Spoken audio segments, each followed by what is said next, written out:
Hey there. I'm excited to announce this to you today. This is what you've been waiting for in your spiritual quest. This is something I've wanted to do for a long time, and I'm finally ready to announce it that it's ready to go. It's the Grief to Growth Community Circle. Now, this is a sanctuary where like-minded souls are united in their journey through grief and towards personal transformation. It's more than just a place. It's a beginning. It's a commitment to growth and understanding. Here you're finding not just a community, but you're entering a circle of trust and depth. You're going to engage with interactive coursework.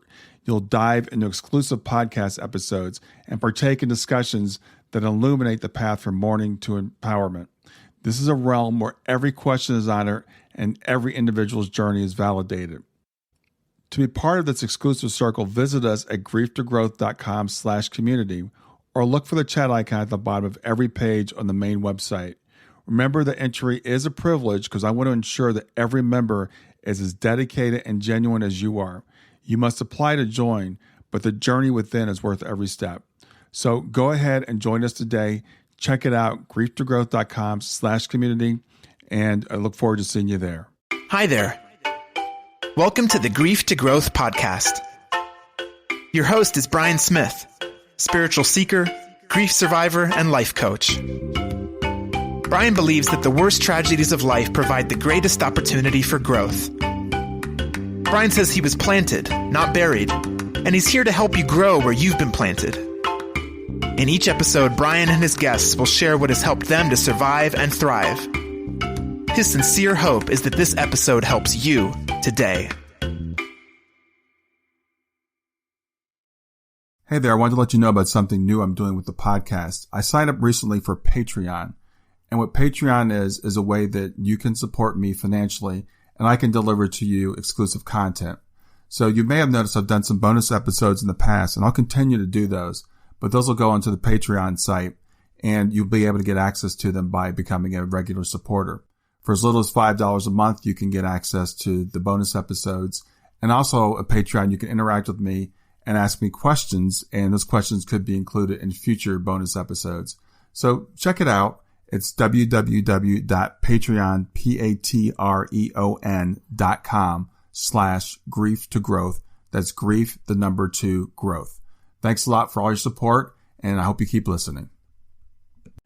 And now, a brief word from our sponsor. When I decided I was going to do a podcast, I knew there were more moving parts than most people expect. How do you record a podcast? Where do you host it? How much will it cost? Do I need special software? How do I distribute it? All these questions were in my mind. I was all set to go with another podcast hosting company. Then I heard about Anchor.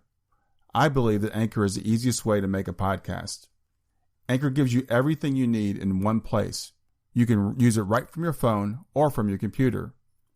Anchor is not only free, you can even make money from your podcast with no minimum listenership. Anchor's creation tools allow you to record and edit your podcast so it sounds great. They'll even distribute your podcast for you so it can be heard everywhere: Spotify, Apple Podcasts, Google Podcasts, and many more.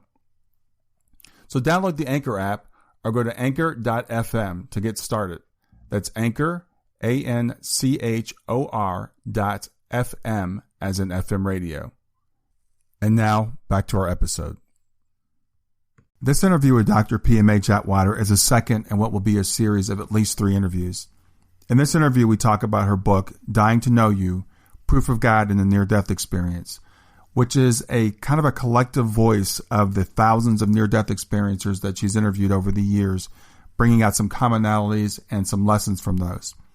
If you didn't hear it, I would suggest you go back and listen to last week's interview where we talked about her life and her film, As You Die, Know That You Live Forever.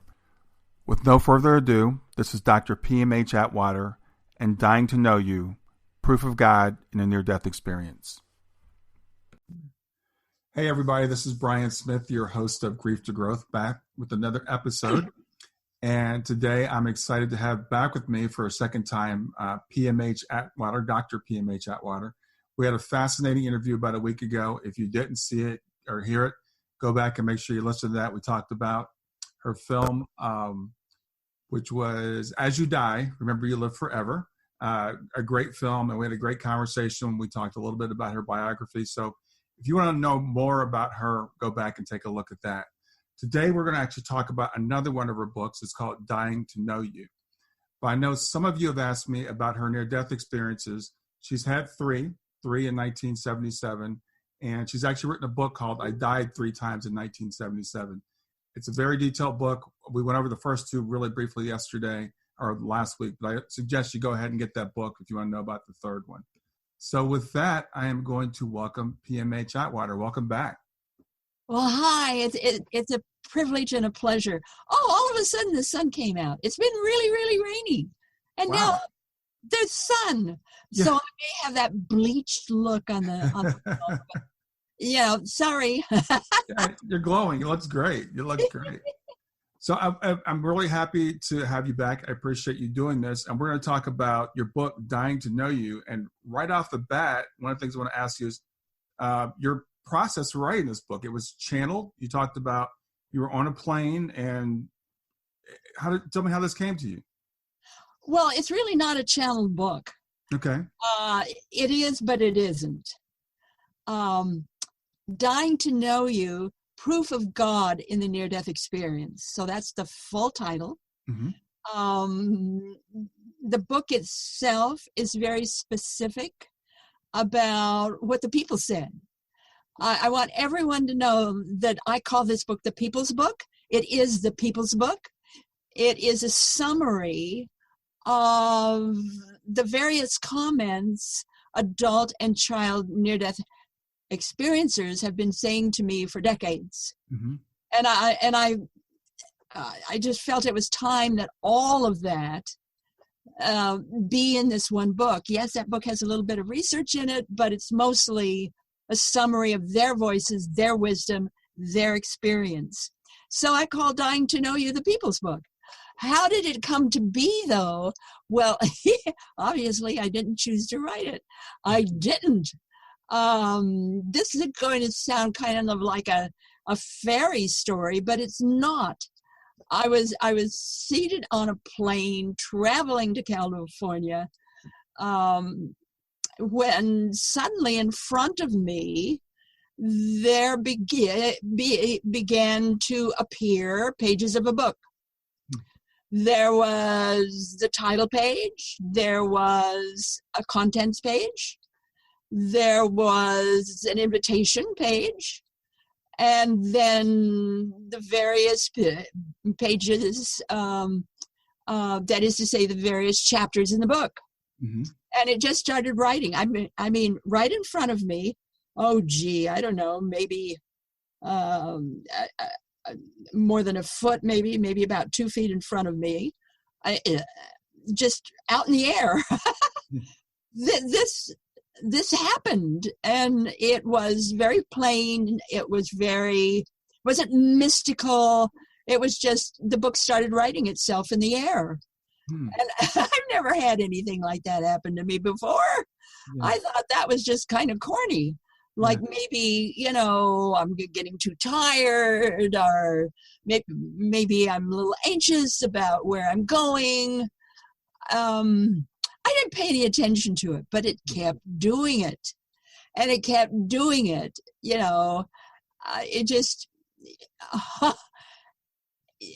kept going. So I finally decided, well, maybe I should take out pencil and paper and start writing it down. Mm-hmm. So I did.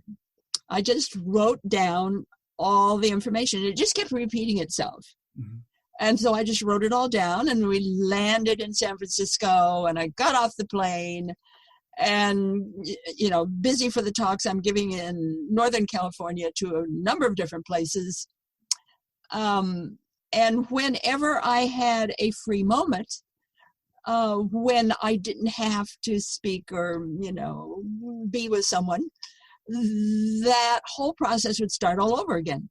Always starting at the beginning and always, going through the book. Wow. All the chapters of the book, mind you. And it was a nuisance. It was absolutely a nuisance because I had other things to think about, other things to do. And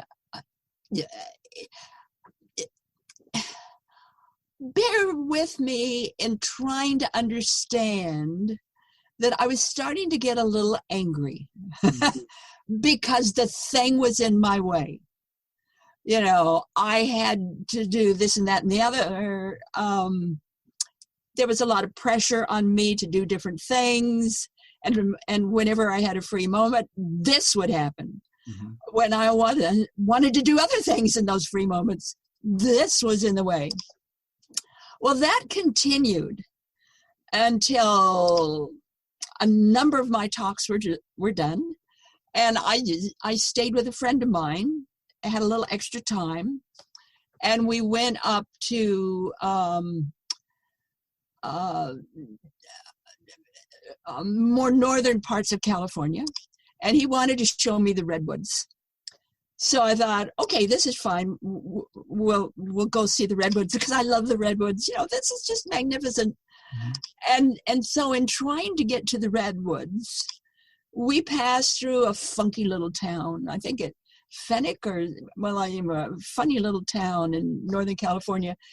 They even had their own Bigfoot museum. That's how quirky this little town was.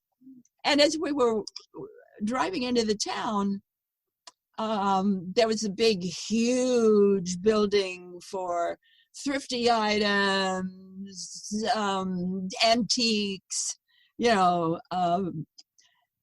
Everybody went in there for the precious artifacts or items they might buy. But next to it, much smaller, was a very sharp but wonderful church. Mm-hmm. And next to the roadway, it had a little sign saying something about a Greek Orthodox church. Well, I love, ever since I've been to Russia, I've loved being in Greek Orthodox churches. They're wonderful. So he made a beeline for the big store that had souvenirs and, you know, these wonderful things you could buy. I headed for the church, and the doors were unlocked. So I went right in. There was nobody there. So I went right up to the altar, right up to the place where all the saints are. And I was just awed. I just stood there and I was awed by this beautiful, wonderful place. Mm-hmm. It was in this funky little town. So I got down on my hands and knees and put my forehead to the floor and prayed and just asked, you know, what is this business about this book that just keeps writing itself and won't stop? Mm. And I heard a very soft grandfatherly voice, and just something to the effect of, you know, sort of very kindly saying, I don't remember the exact words, it's in the book, but something to the effect of, hush, child, now do your work. That's it. Yeah. Hush, child, now do your work. And I knew what that meant. And I was just my heart was so full of that experience and that love and that caring and that incredible guidance that it's like I didn't need to know anymore. That's it. Yeah. Do your work. So on my way home then, I began to put things together for sure. Mm-hmm. And when I arrived home and was able to give some time to this project, I realized then that a book like this has never been written before and still hasn't. It has no equal. That is to say, a book that gathers up the voices of thousands of near-death experiencers, adults and children, and lets them speak. Mm. So I feel a sense of, I feel very privy. I feel very blessed. I feel very honored to have put together this book, and hardly anybody has bought it. You know, that and maybe it's because the word God is in it. Like the word God isn't popular anymore. You say G-O-D, God, and people turn off. But that idea of God or G-O-D, or that idea of Allah, or the greater reality, the greater truth, that greater essence is at the heart and soul of near-death experiences. Yeah. And a lot of people still say God, but not God in the sense of male or female. Mm-hmm. I mean, there's no sense at all of sex in G-O-D, God. It's that idea, that reality, that truth of this greater force, this greater reality, this greater heart, this greater love that does indeed exist, and is in and through us all, whether we recognize it or not, and that is real. So that blessing became Dying to Know You, Proof of God in the Near-Death Experience. There it is. Yeah. You know, you touched on a really interesting point there. I was interviewing a friend of mine a couple of weeks ago, and she's had multiple near-death experiences. And she says she saw God. And the thing is, she says she feels kind of rejected in the near-death community because she talks about God. And I think it's fascinating that everybody has this sense, as you said, of this other, this greater, this ineffable experience of this presence or love. But when you put the word God on it, people freak out. Stay with us. We'll be right back. Hey there, something I want to tell you about today. My podcast platform, Buzzsprout, has recently made it easier for me to allow you to support me financially.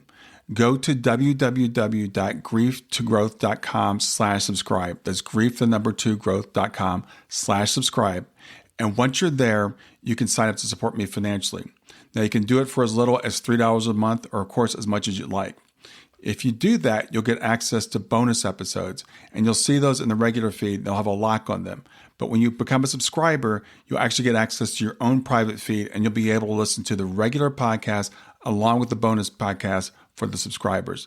I want to thank you for listening. I want to thank you for sharing the podcast. And I want to thank those of you who support me financially. Have a great day, and on to the episode.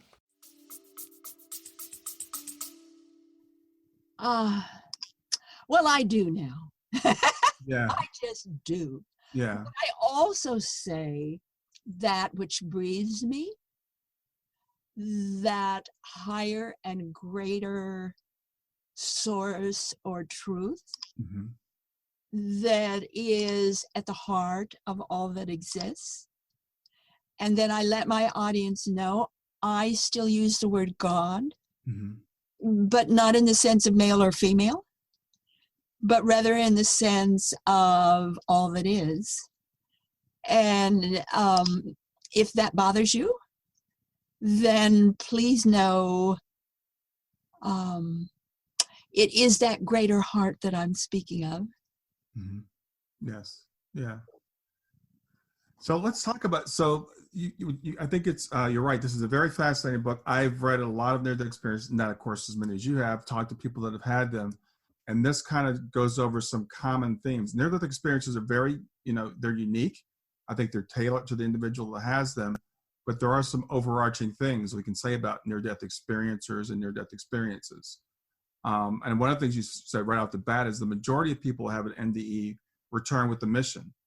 You said some keep it to themselves, but because of fear, but a lot of people come back and have this renewed sense of purpose.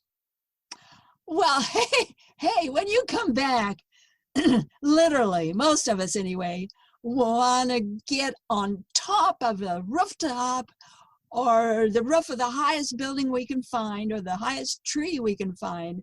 And we want to shout out to the whole world, there is no death and God is.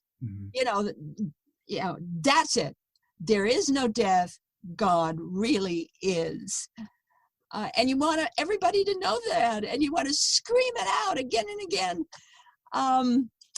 And I try to counsel near-death experiencers and say,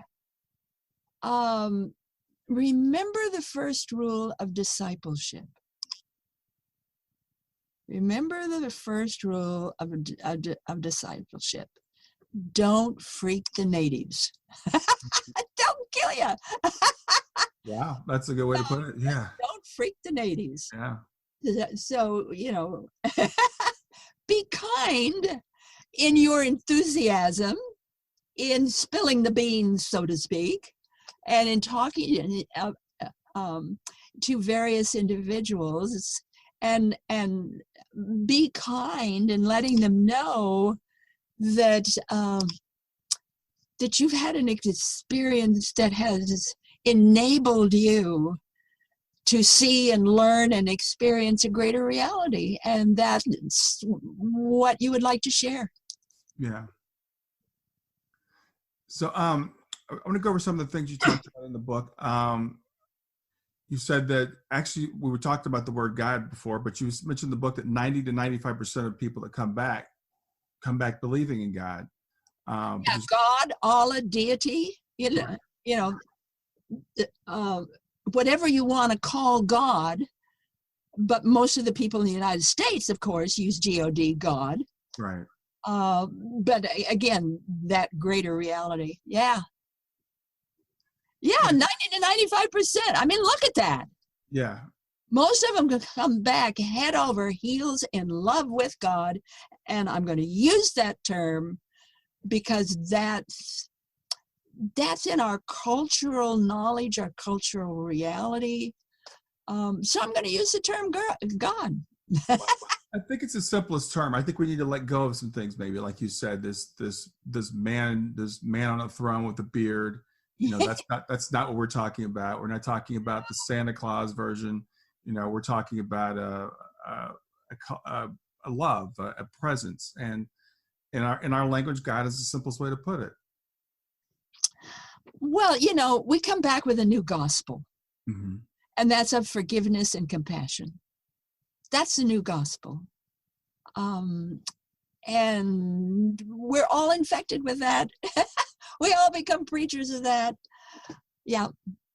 Yeah, because you mentioned in the book, you say that one of the questions that asked of us when we cross, or we ask ourselves, I guess, is who did you help? And you were saying that people come back more compassionate and altruistic, and you even use the term, born again in a sense.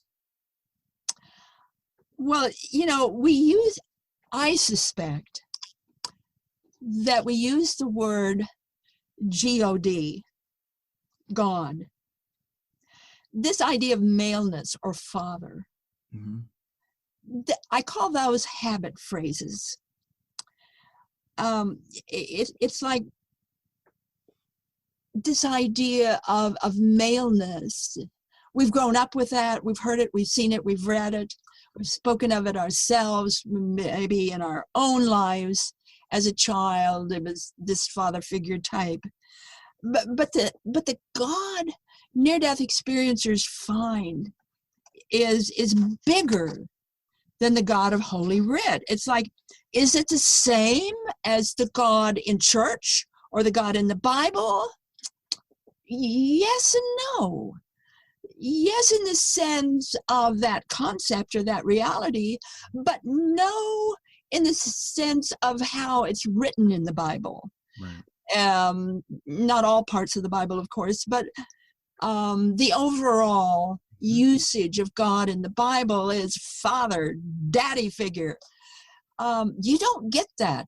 You don't get that so much in the near-death experience. However, for children, hold on to your hats for this. with children, they see God as a father or a grandfather. Somehow God is a father figure. But I just love this. I love working with kids because there's no hesitancy at all. They'll just go right up to that father figure in their experience and say, is this what you really look like? Yeah. And invariably, you're going to love this, invariably, that father figure will, just like poof. And there's this incredible bright light. It's like that father figure turns into this incredible bright light, and that's who God really is this incredible energy, this incredible power. It's like God becomes a light burst. And again, I love it with kids. They'll often even go to angels and they'll say, is this what you really look like? And there too, there's this big change or poof or big alteration in what they're seeing, and it goes from a figure we can recognize to light. So somehow, some way, the reality of what exists in the sense of deity, in the sense of heaven, in the sense of angels, is really more of different variations of light. There is this light burst. And with adults say that burst, that light, that allness of God is so powerful that it is brighter and more powerful than 10,000 suns. Instantly you're fried, but there's no pain. You can't fool this light.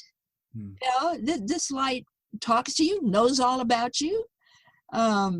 You can't mess with this light. It's just incredible. But again, with children, when they're talking about light, when they're talking about that greater power, they talk about it in terms of 3 different lights. Not 1, 3.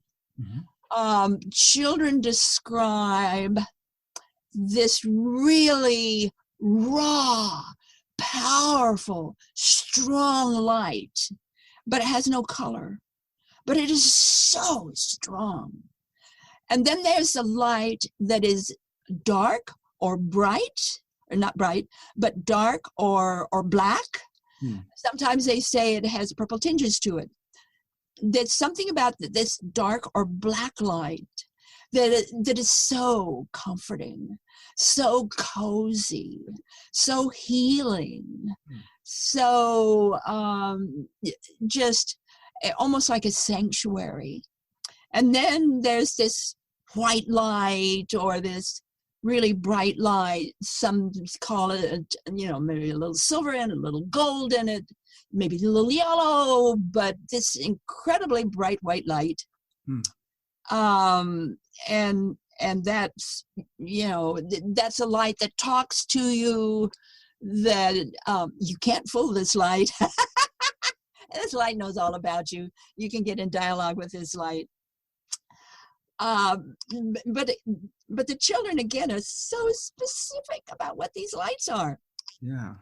That white light that so many people and psychics and near-death experiencers or people who've gone through a spiritual transformation, they talk about the white light. And I say the near-death experience is not a white light experience. It is a bright light experience. So when they're talking about that incredible light, the children say that's Father light. And in talking about this dark or black light, the children say that's Mother light. And then when you're talking about this raw, powerful, strong light, the kids say, that's God's light. And then they say, the father light and the mother light, they come from God's light. And that's the real light. That's the real powerful, true light, is this incredible thing that you really can't describe. You can't put color to it, that it is so awesome that it's beyond words. Interesting. Wow, that's fascinating. So when we talk about this God, like, because we talked earlier about the word God, and another word I think we associate with God sometimes is judgment. So I think a lot of people, when you say God, they think judge, right? And you talk about in the near-death experiences, very rarely, if ever, judgment. Yeah, you don't hear judgment in near-death experiences. You might hear wisdom. Mm-hmm. You might hear some dialogue about that between you and whoever it is you're addressing, but you don't hear judgment. You just don't. I love how people are challenged to address this light, to put a name on this light. We've already talked about God, right? But it's like, some people call it the supreme being, some people call it divine power, the divine principle, some people call it the force. There's all kinds of different names that people invent or make up or decide. Yes, that's the word, but still, this idea of names, it's like you go beyond names. It's like being bathed in the light on the other side of death. It is more than a name. It's more than life changing. And with your permission, I'd like to read just a little bit from the book. Sure. Because it's just so powerful. Mm-hmm. And to anyone who's viewing, sorry, I'm going to have to tip my glasses to read it. But yeah, bear with me. Yeah, you're fine. That light is the very essence, the heart and soul, the all-consuming consummation of ecstatic ecstasy. It is indeed a million suns of compressed love, dissolving everything unto itself, annihilating thought and cell, vaporizing humanness and history, unto that great brilliance of all that is, all that ever was, and all that ever will be. That light is God. No one has to tell you, Mm-hmm. And you no longer believe in God afterward, for belief implies doubt. There is no more doubt, none. You now know God, and you know that you know, and you're never the same again, and you know who you are. You are a child of God, a cell in that greater body, an extension of that one force, an expression from the one mind. No more can you forget your identity, or deny, or ignore, or pretend it away. There is one, and you are of the one. One. That light does this to you. It cradles your soul in the heart of its pulse beat and fills you with love shine. And you melt away as the you think you are, reforming as the you really are.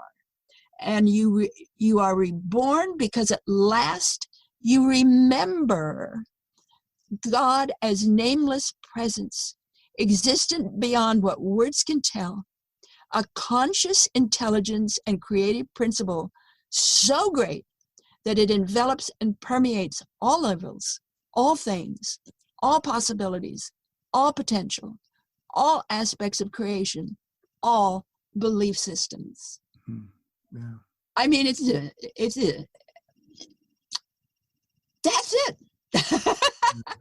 That's the truth. You know, it's interesting because when you read that, it reminded me of another quote from the book. You said, "The greatest fear we have in living our life on earth is not what might happen to us, but what might be expected from us if we recognize who we are." Amen. Yeah. That's the real truth. Amen to that. Yeah. God is without gender. God is so powerful, so huge, so big, so great that how do we convey that to someone else? We do our best. Yeah. It's hard to put into language, but I think another lesson is that we are all more powerful than we think we are as well, and we think of ourselves as these frail, temporary creatures, accidents of the uncaring cosmos. Stay with us. We'll be right back. Hi there, I'm really excited to tell you about my latest ebook. It's 4 lessons that you can learn from the near-death experience without going through all the trouble of dying to learn them. I've been studying NDEs for several years now. I am completely convinced that not only are they 100% real, but that there's some very universal wisdom that we can get from the near-death experience. And I've distilled that down in this book into 4 short lessons. And I've also given you all the reasons why I believe that NDEs are absolutely real. So go to www.grieftogrowth.com/NDE lessons to pick it up for free. www.grieftogrowth.com/NDE lessons. I hope you enjoy it.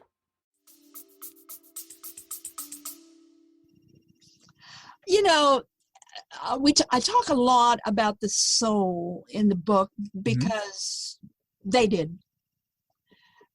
And all these experiences, and bear in mind my research base is nearly 5,000 adults and children. So this is a lot of voices. Right. Been doing this for 43 years, so it's a lot of voices in a lot of parts of our world and other worlds. By that I mean our nation and other nations. So my research base is quite extensive. And I'm going to say almost everyone, because there's always an exception somewhere. But almost everyone says, yes, we have a soul.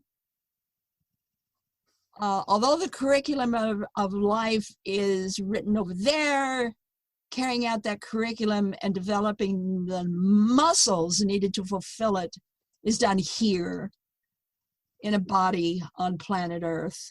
Mm-hmm. And our soul is what keeps us on track. It's sort of like that guide or that Jiminy Cricket or that voice or that sense deep within us. That's our soul. And you know, some interesting ways of looking at this. This truth of the soul, the quickest way to access our soul is through prayer, through meditation, and through silence. You know, those are the 3. It's not sitting in a church pew. It's not reading a book. It's through meditation, through prayer, and through silence. It's you tuning into and becoming part of this greater truth. Yeah, it's interesting you use the word soul, and I think language, I sometimes trip up over language because as I've been getting into this, I like the word like higher self. That because you talked about in the book about how our soul can actually have a different will than our personality.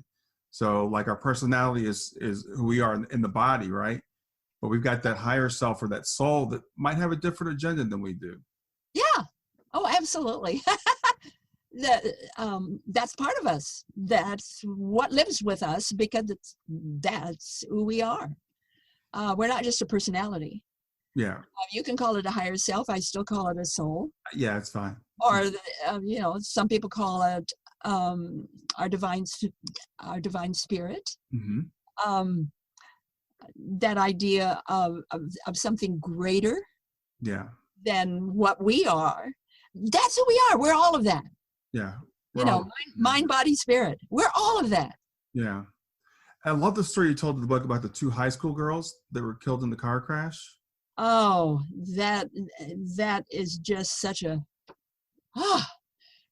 story. And it made the newspapers way back in Idaho. I believe it was, I can't remember whether it was Twin Falls, Idaho or Boise, Idaho, but I'm going to say Twin Falls, Idaho. Mm-hmm. And it was graduation time for these 2 girls. They were best friends. And they were in a car together, traveling along. And I want to just sort of back up a little bit and talk about these girls. One of them, for a year before this happened, knew that she was going to die. She was going to die just before she graduated, and she was going to die violently. And she told her parents. Well, her parents freaked out, of course. Yeah. And it just went on and on and on. So finally they took her to a psychiatrist who sat down with the girl and did a lot of tests, and, spent a lot of time with her and reported back to the parents, there's nothing wrong with your child. Mm-hmm. She's perfectly sane. There's not a thing wrong with her. Just let her speak what she's saying. So they did. So that moment came. I believe it was like 3 days before graduation. These 2 girls were in this car. They came to this intersection, and there was some yahoo coming the other direction and didn't pay any attention to the light. It was on green. They could go, but he hit, in the driver's section, and both girls were killed on impact. It was a terrible accident. But since both girls were very well known in the school, it became front page news for this town, for our town, and everybody knew about it. They had to have the funeral in a gymnasium because a lot of people came out, and everybody was just so heartbroken that these 2 lovely, beautiful young girls were killed in such and then the guy turned out to be drunk. Mm. So, it was such a thoughtless way. And a year later, and I found out about this through Johnny Lister. Johnny Lister was Idaho's greatest and foremost astrologer. He did most of his work in Sun Valley. He was a personal friend of a lot of movie stars in this kind. He was a musician, but he was also an astrologer. And he came to Boise, Idaho, where I was. And I took my initial classes in astrology from Johnny Lister. Mm-hmm. And Johnny and I became really good friends. And one day he called me on the phone. He says, what am I going to do? What am I going to do? What am I going to do? And I finally got him calmed down and I said, Johnny, what's going on? He said, I've had both of these mothers visit me singly, not together. Mm-hmm. Because after the funeral, the 2 families didn't have anything to do with each other again. They went their separate ways. But both mothers knew Johnny Lister and came to him and told their story. They had been awakened in the middle of the night by their dead daughter.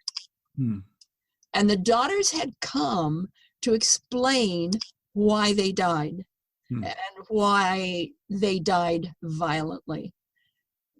Each of the mothers got the same story. Wow. And the mothers then told Johnny and said, what are we going to do? And then Johnny called me and said, what do I tell these women? And I said, have them get a hold of the psychiatrist who first worked with one of the girls, and tell the psychiatrist what's going on, and have the psychiatrist meet with both families. Both families come together with a psychiatrist and have, and out loud tell their stories, because one didn't know about the other. So that day happened, and in the psychiatrist's office, the two families came together and told their stories. Here's the story that they told. And basically, I'm telling it from the one girl's point of view, but the other one said yes. The one girl who was driving was the one who got all the messages. So she was very clear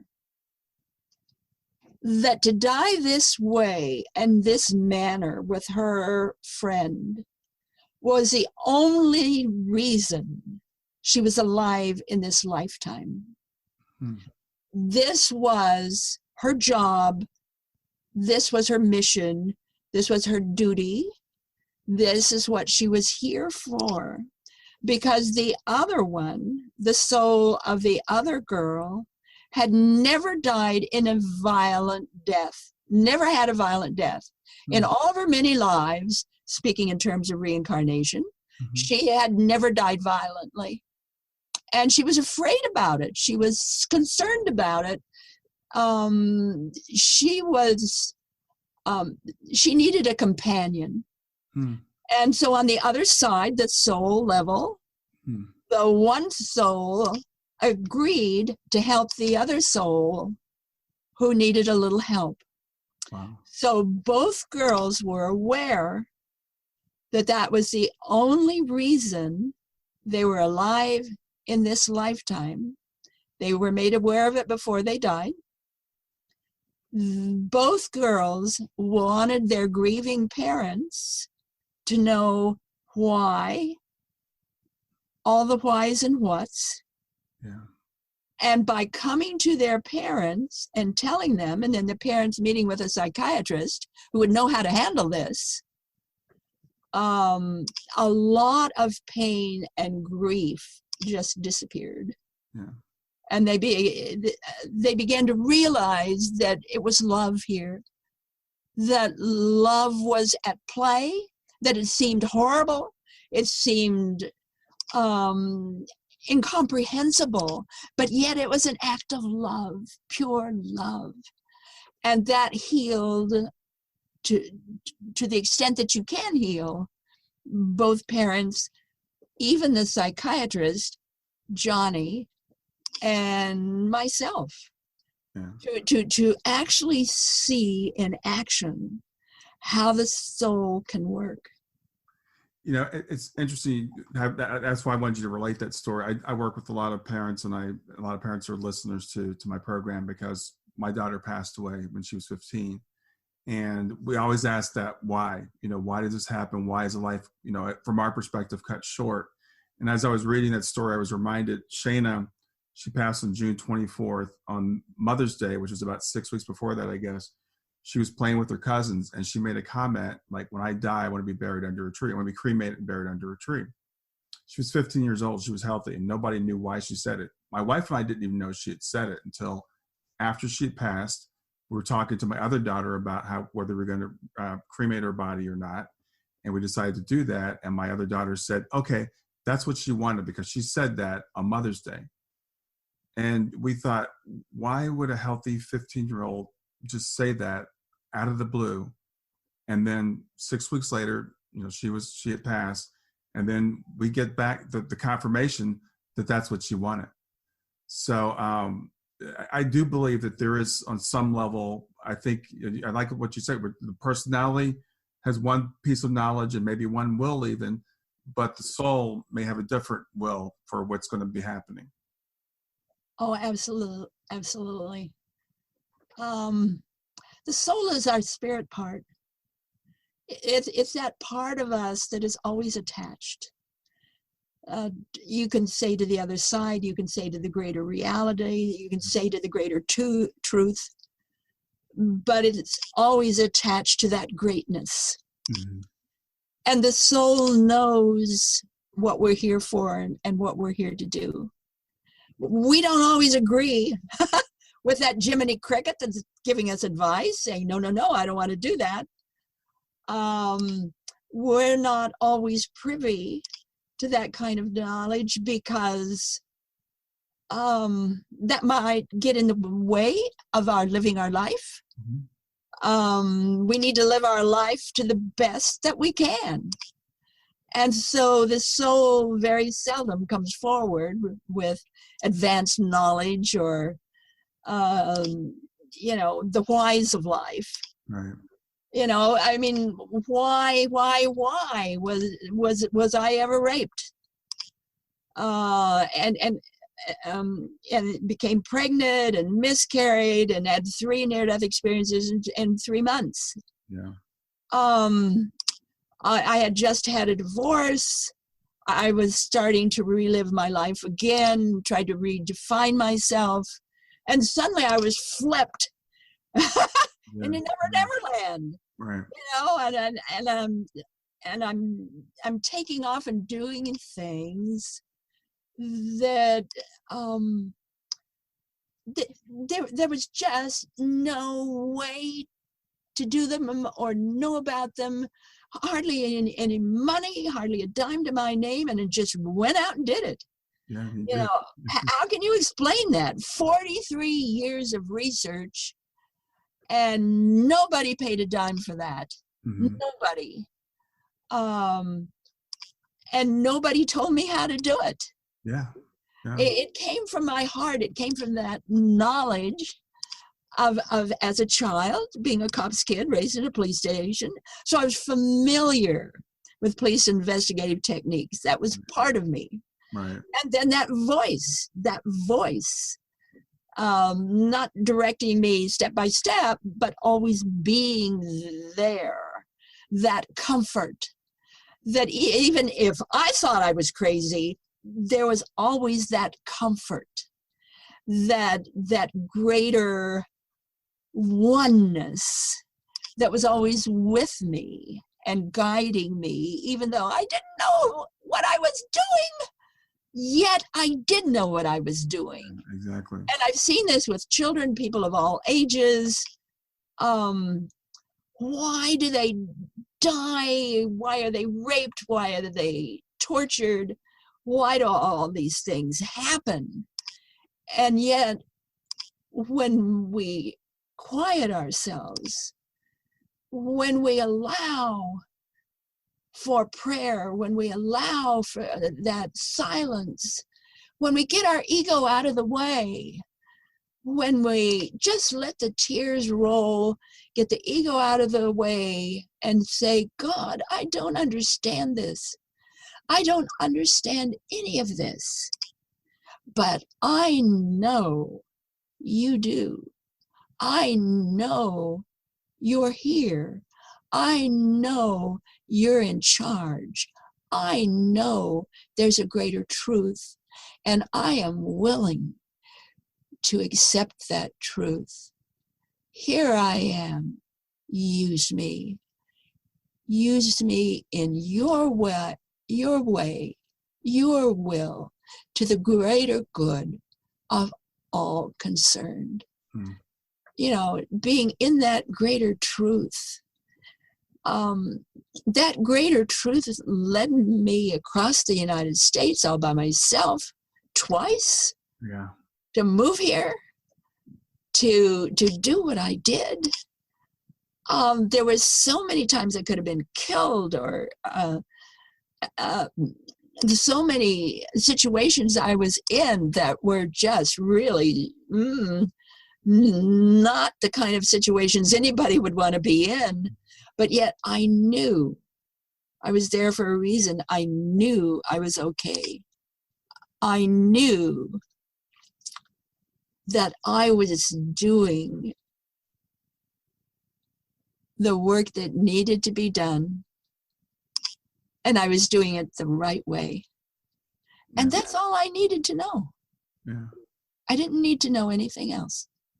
That's really interesting. And it's, I don't know, ironic is the right word, or, that for me, I had heard this my whole life that, God is in control and trust and have faith. But it wasn't until after the worst thing that happened to me, my daughter passing away, that I really came to believe that. I believe that now. And I look at someone like yourself and what you went through, and like you just said, I'm sure when you were going through this, the rape and the miscarriage and everything, and you had to be thinking, this is awful. This is the end. This is, but it was a whole new beginning for you. I mean, you wouldn't be where you are if you hadn't gone through that. Sometimes we need a little nudge in life. Yeah. That's kind of a nice way of saying we need a little help in the sense of that nudge. How do you explain anything? I mean, I was born out of wedlock at a time when that was against the law. Yeah. People today don't think anything of it, but in my day, it was really, really big deal. Mm-hmm. And my mother was punished for that. Mm-hmm. How did I get raised in the reclaimed deserts of southern Idaho by Norwegians? Hmm. I was from the Sognefjord. Hmm. How do you explain that? How do you explain being raised by two people in their 50s and 60s who were Victorians, who survived the Prussian War, World War I, had one son in World War II. The other son, didn't qualify. He couldn't go. Who never had a daughter, always wanted a daughter. And how we ever got together. I mean, my mother, I was 2 months old, and my mother had a rented room in a person's house in Twin Falls, Idaho, and there were no children allowed. So she had to find a room. She had to find some other lodging. And it was raining, and she was a waitress. She had no money. What's she going to do? She had no family there. She had no way to turn. In those days, we didn't have rescue groups like we have today. Mm-hmm. We didn't have various agencies that you could turn to. They didn't exist. So you either made it or you didn't, period. Yeah. Nobody caught you. Yeah. And so my mother in downtown Twin Falls, Idaho, they had street lamps in those days. They didn't have traffic lights like we have now, the street lamps. And she had her arms around a street lamp. She was crying. And Daddy's song, S-O-G-N, Norwegian, Daddy's song had to be walking by. And he saw this lovely young woman crying, holding onto a street lamp, and it's raining. So he went over to her and said, what's wrong? Mm-hmm. And she explained the problem. Where is she going to do with her new little 2-month-old baby? He says, oh, no problem. We have an extra bedroom. My wife loves children. Come stay with us. We won't charge you a lot, but come be with us. Mm-hmm. So at the age of 2 months, I was with the songs. But an interesting thing is, my crib was not in my mother's room. My crib was in the songs room. And I did not know that my mother was my mother until I was 4 years old. Oh, wow. So that caused all kinds. I mean, I've had a really screwed up, odd life. I've had 5 fathers, 2 mothers. Yeah. And I was born with dyslexia and synesthesia. So how do you find the world? I mean, how do you speak and walk and talk and dress like other people do when that was never part of your reality? Yeah. So I became a researcher at the age of 5.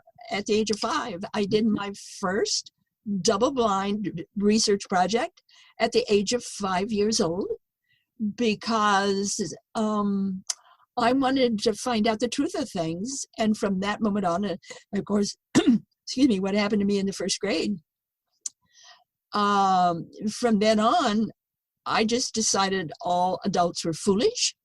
Why listen to an adult? They don't know anything.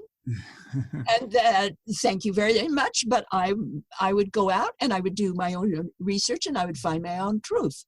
Yeah. So here you have a 5-6-year-old who's just you know, and it was World War II and the bombing of Pearl Harbor, and I just decided all adults are crazy. Yeah. So I'm going to go find my own truth myself. Do you know I've been doing that ever since? And that's what you've done, and you've been an incredible force in the world because of it. But look at that. Because of that. Yeah. Because of that. Yeah. So how do you explain people that are raped and cut up and maybe tortured or for whatever reason, things happen in their life that challenge them in ways that sometimes they can handle, sometimes they can't. We like to say that became the fodder or the fertile ground that enabled you to learn what you learned and do what you did. I mean, look at Winston Churchill. If he hadn't gone through all that he did growing up, and by the way, he had a near-death experience, he would not have been the driving force that England needed to survive. Right. So we look at these things that are so horrific, and we think, well, you know, are we helping anybody? Maybe we're helping the nurse, maybe we're helping the doctor, maybe we're helping our family, maybe we're helping ourselves, or maybe we are bringing ourselves to a brink because that's what we need to do. Yeah. Well, let's talk about another controversial thing in your book. We talk, you don't, not a lot of near-death experiencers are like to talk about the less than positive experiences. Some people call them hellish. I noticed when you talk about that in your book, you're very careful not to use the words positive and negative. So what are your thoughts about those experiences? Well, certainly I had the hellish experiences, the heavenly experiences. I found 4 different types of near-death experiences. Mm-hmm. One, the initial experience, that is something like the friendly voice or the loving nothingness or maybe a quick in and out of body experience. Mm-hmm. A lot of people have these, especially children. Mm-hmm. But that single, quick, easy experience, if you want to call it easy, challenges that individual and wakes them up. And you can have the same after effects from something like that you can have from a more intense experience. Then we have the frightening or the hellish experience. In my research base, 1 out of 7 had that. Mm-hmm. We have the more pleasant or heaven-like experience. Mm-hmm. But not even 50% had that. Something like 46% had that kind of experience. And then I had the transcendent experience. The transcendent experience, I noticed, normally that's very, very intense. And it has nothing to do with you as a person. It has nothing to do with your life or how you lived it, usually. Usually, you don't have life reviews usually in a transcendent experience. This type seems to be more centered around history as we know it, about life itself and what you can do to make a difference in this world. So it's usually action-oriented or oriented toward, again, making a difference in the world. Your life reviews come from your hellish or your heavenly experiences. That's where you get your life reviews.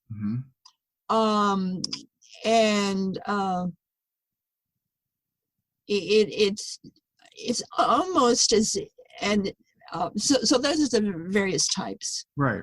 Now, when we're focusing on the main aspects that can occur during a near-death experience, certainly one of them is this idea of meeting the very hellish or the very heavenly experience. We have all these different layers of experiences and the people that have them, but invariably with those who have the more frightening or fearful or hellish experience, or even those that have the more heavenly or more pleasant or more wonderful experience, it's almost as if on the other side, when you get to the various levels on the other side of death, it's almost like a layer cake. There's all these different layers. Some are more pleasant, some are not pleasant. So you have all these different layers. So the other side are all these different layers of life and existence and who we are and what we can be. And the more hellish experiences, or the more frightening, are the more dense and the more the sound, that heavy, dense vibrations. Sound tends to be more disquieting. Those that have the more heavenly experiences, those tend to be lighter, more subtle, more refined, colors and sound kind of thing.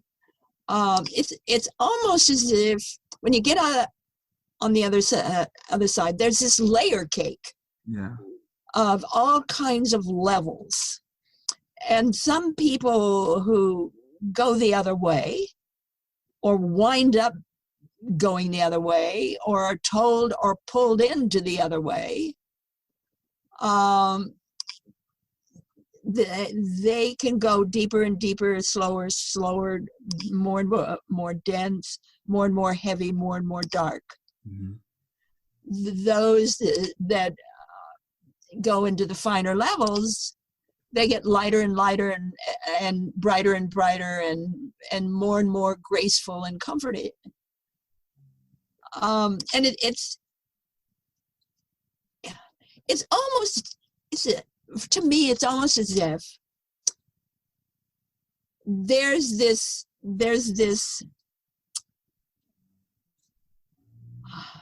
incredible layer cake or construct, this incredible construct that is powered by our choice. Our choices in life, the decisions we made, that determines where we wind up. We can wind up in the more dense levels, or we can wind up in the more brighter, refined levels. But what I've found with the children and the adults, no matter how far down or how high up you go, there is that deeper sense of choice, that is that deeper sense of truth, that deeper sense of our soul, our soul's truth, that determines where we wind up. And God doesn't judge us. We judge ourselves. and that you don't have to stay in the bottom levels. You can, through choice, begin to raise and move up to the higher levels. This construct, it just,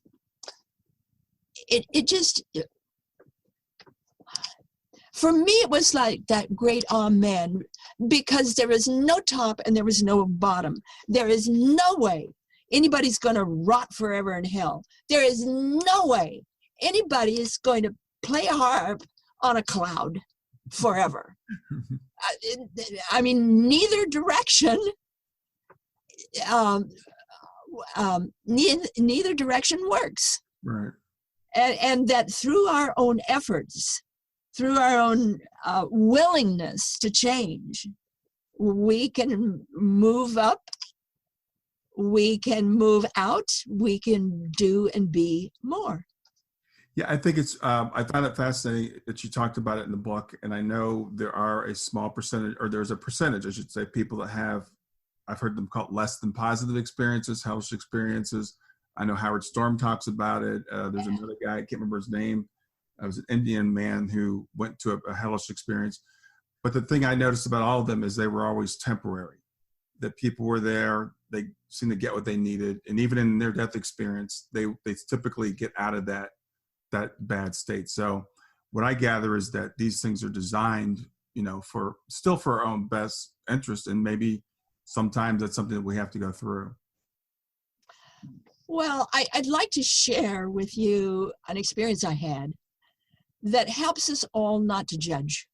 Okay, great. Yes. And this was a large meeting place, like a convention center, and lots of people were there. There wasn't even standing room.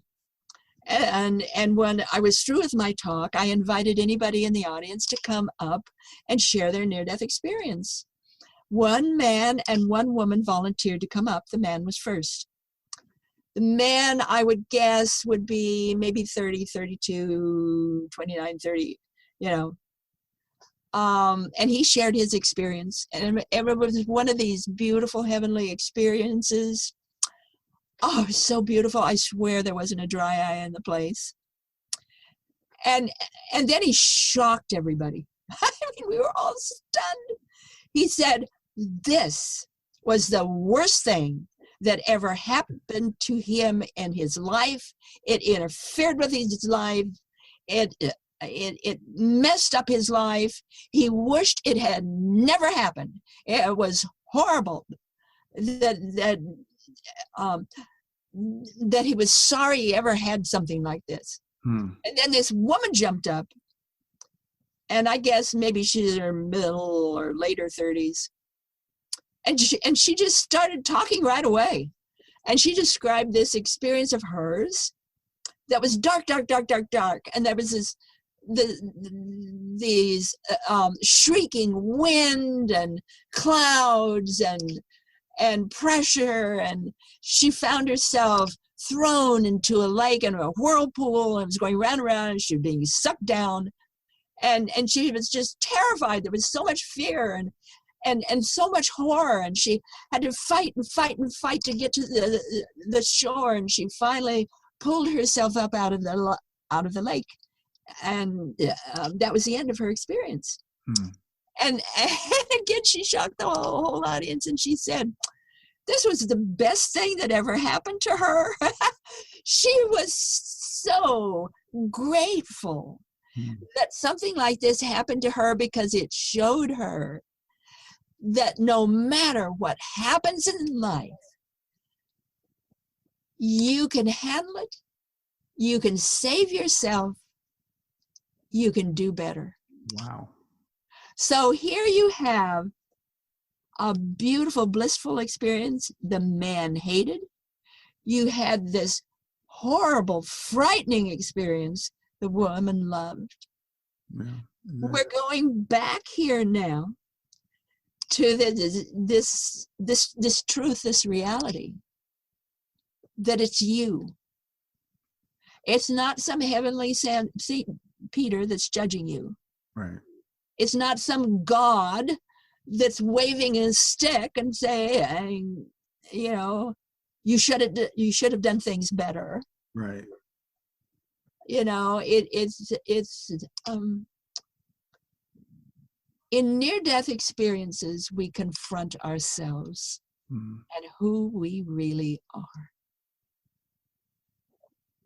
are. Wow, that's profound. We're at about an hour, and I could talk to you all day, literally. So we've covered a lot of the book, and I want to talk about after effects, but we can do that next time, because next time we're going to talk about the children's experiences, and we'll cover in near-death experience after effects the next time around. So I want to thank you for doing this again. It's been fantastic. I want to tell everybody the book is Dying to Know You: Proof of God in Near-Death Experience. And as I said, we covered a lot of it, but there's a lot more here. So I do recommend you definitely get the book. But P.M.H, it's been an honor having you on again. Well, I want you to know it's an honor to be with you. I just feel such a heart-to-heart here. Yeah. And I'm so grateful I can be part of your process in coming to the truth within yourself and your own family. This is a blessing that you are giving to the world, doing this show, and helping other people through your grief and through your desire to learn and grow and transcend. That you are helping so many people, and I'm just so grateful to be part of this. Oh, thank you. We'll definitely do it again. So I'll see you in a week. Okay, bye-bye. Have a great afternoon. You too.